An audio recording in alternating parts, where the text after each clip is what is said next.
Hello and welcome to another video. Jackson here. Today I want to talk about what the spiritual path really means and what awakening really is. What it means for our life. And I think the thing that sometimes we're not really told about the process of all this is that whatever it is that we believe, whatever conclusions that we have about our life or about reality, whatever narrative we have, all of that, without exception, is going to be totally destroyed. We don't get to hold on to any of that, and that includes things like, on the spiritual path, it's common to have insights, and some of them can be pretty profound, and we can have shifts even. But even any attachment to insights or conclusions that we make about insights or shifts, even that gets destroyed by the process of awakening ultimately. Even that. And I think a lot of times we're unconsciously looking for some destination and some conceptual conclusion that is ultimate. Like, now I've got the ultimate model of reality, or now I know what life is, and I have a conceptual conclusion about it, and this is what it is. Or, and it might be something, it can be anything, But every conclusion we have about what we think about everybody, or anything in our life, or, we might, like, our whole worldview that, like, I'm a separate self, living in a separate body with a free will, and everybody else is separate too, and all of our most deeply held beliefs about that, just fundamental stuff that we just kind of we don't think twice about, that we never really investigate or challenge. It's like all of that gets totally destroyed, like, very quickly. That stuff gets destroyed. And I think often that can be a little bit difficult for people, to, like, have your whole worldview destroyed like that, and your whole worldview about your own self too, like, that you're not a separate self. It's like, at a certain point, spiritual teachings and even awakening itself can feel like a huge insult. It can feel like an absolute assault, right? And no one really tells us that, but because it's associated with bliss and emptiness and peace and freedom and all that. But to get the peace and the freedom, it's like you have to have your whole world view destroyed, and our ego mind doesn't really take kindly to that. It's like seeing the insignificantness of its story and what it thinks it is and what it thinks everybody else is. That can be pretty scary and infuriating for some people too, like that, and humbling, to just see that, you're wrong. And I think what the spiritual path really is it's ultimately realizing that you were over and over seeing that you're wrong, that your worldview that you're holding on to is false. And as you go deeper into awakening, even insights that you have, like, I am consciousness, or everything is consciousness, or whatever it is, everything is one. It's like, even that starts to fall away if we attach to it, like, that's a truth, right? It may be true that everything ultimately is consciousness if we use it as a pointer, not as a conceptual conclusion, but as, like, a pointer towards something. That may be true, but if we hold on to that as a concept now, and identify with that and create a whole new worldview around that, well, that is also just another ego narrative. It's another conceptual narrative in the mind that isn't true, ultimately, because it's a concept.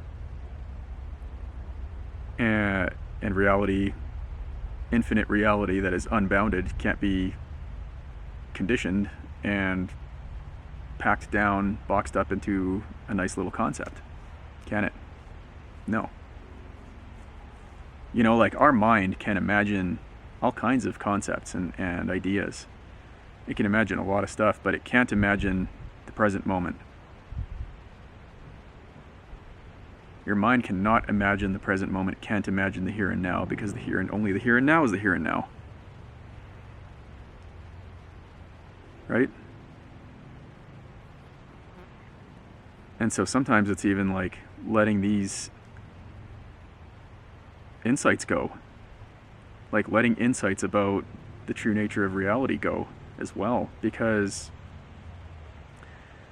you know, it may be true that, yeah, we are consciousness. But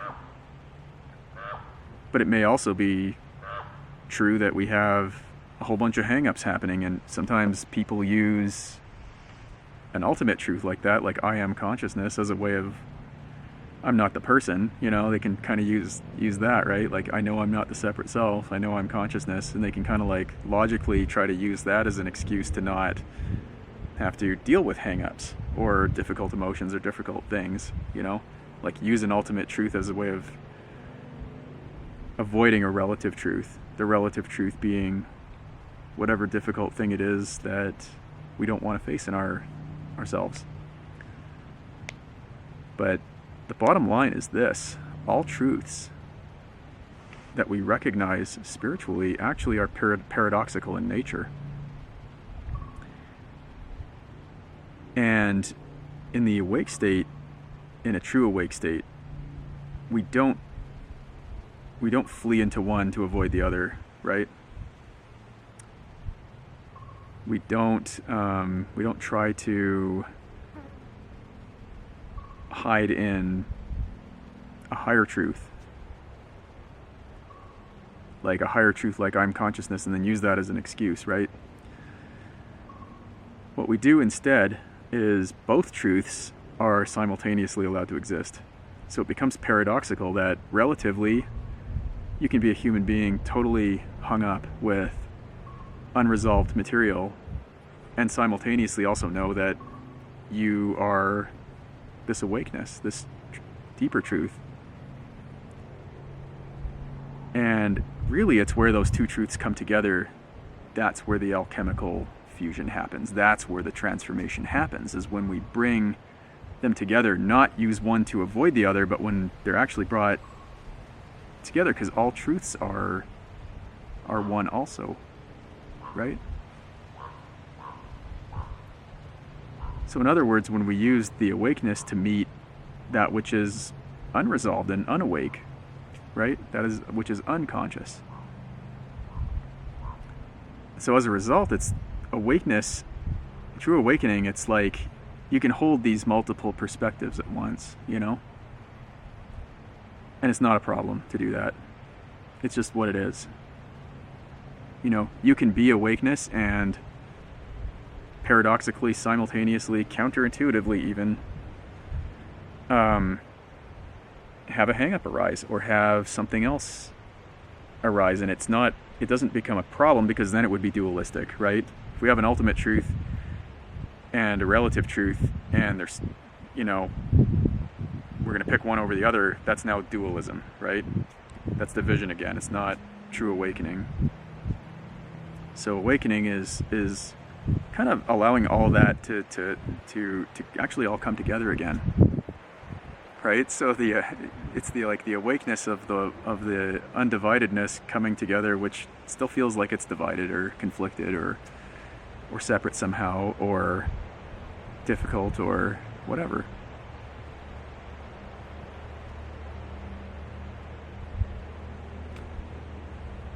So truths are paradoxical that way. You know, the truth is paradoxical in that, you know, at an ultimate level, you may not be a body mind, but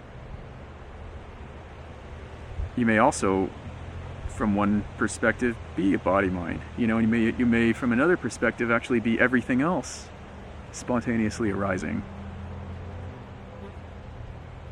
You may be all and none of that stuff simultaneously and beyond, and also at the same time pre-exist all of that. It can become multi-layered, multi-dimensional paradox like that, right? And enlightenment in its true form is being able to not only see that, but be able to live that from that point where all of it's allowed to be true, even if it seems like it conflicts, even if it seems contradictory. You really feel and see that actually it's not contradictory at all. It's because it's undivided. How could it be? Right?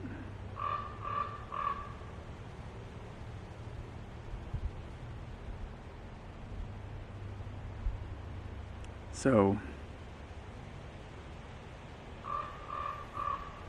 the path is there to just destroy all of those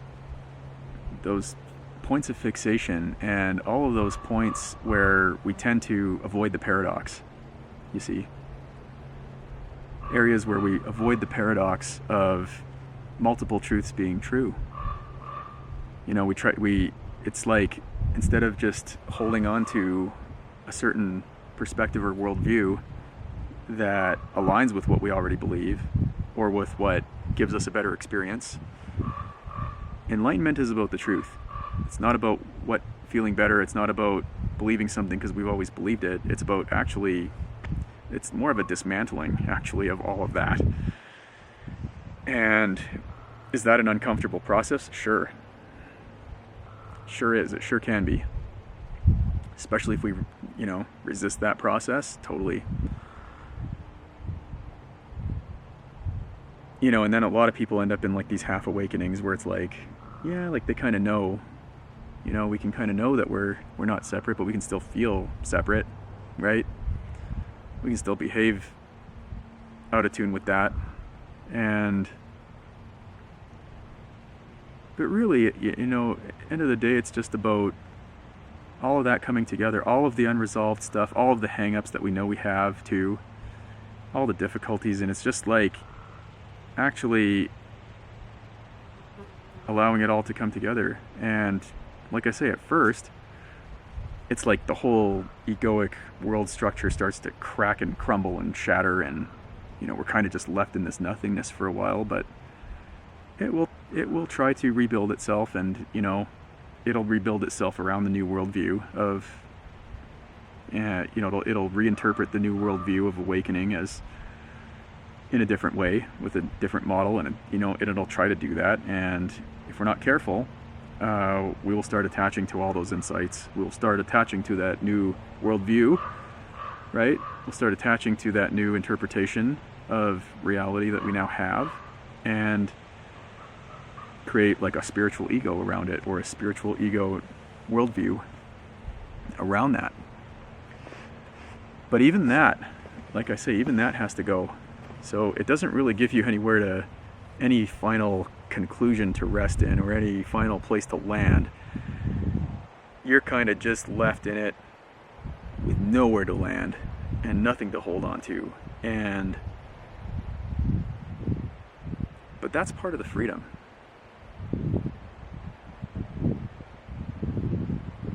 That's part of the peace. That's part of the, as soon as we have a new perspective and a new worldview, guess what? We're going to become emotionally invested in defending it. And if we have to defend that, we're not going to be free. We're not going to be at peace. We're going to be identified with a new worldview and defending it, right?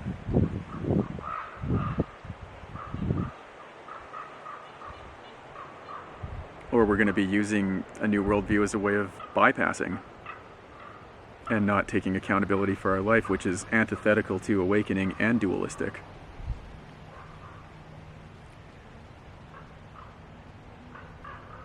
But awakening, when it's true, when it's really genuine, it will destroy that, and there really will be no escape. There will be no escape, and deep down, we can avoid it all we want, but we'll know that we're living a lie. So the path is not for the weak of spirit or the faint of heart. It is for those who are truly earnest. It is for those who, you really can't be,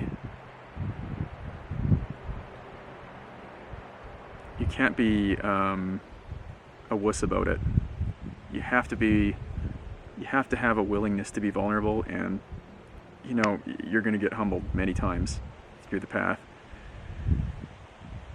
Even somebody who really is earnest, that's going to happen to them, and we're going to see mostly how we're wrong. But that is can be a relief, because it can become a doorway to deeper freedom. And that's the name of the game.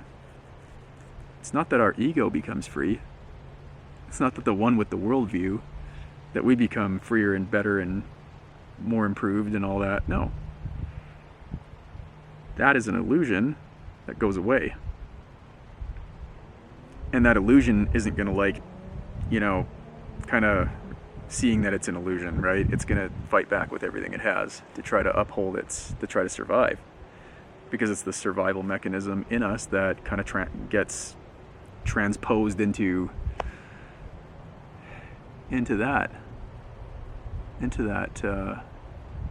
egoic structure of the worldview. So we will lose everything that we believe, and all of our spiritual beliefs will be gone. All of our beliefs about God will fall away. And so it is a very destructive process. It's a destructive process. And that's why they say the path of enlightenment is difficult. Because it's destructive to our most deeply held worldviews and beliefs. And everything we try to hold on to. And we have to face every fear that we're avoiding. It's quite a powerful and eye-opening path that way.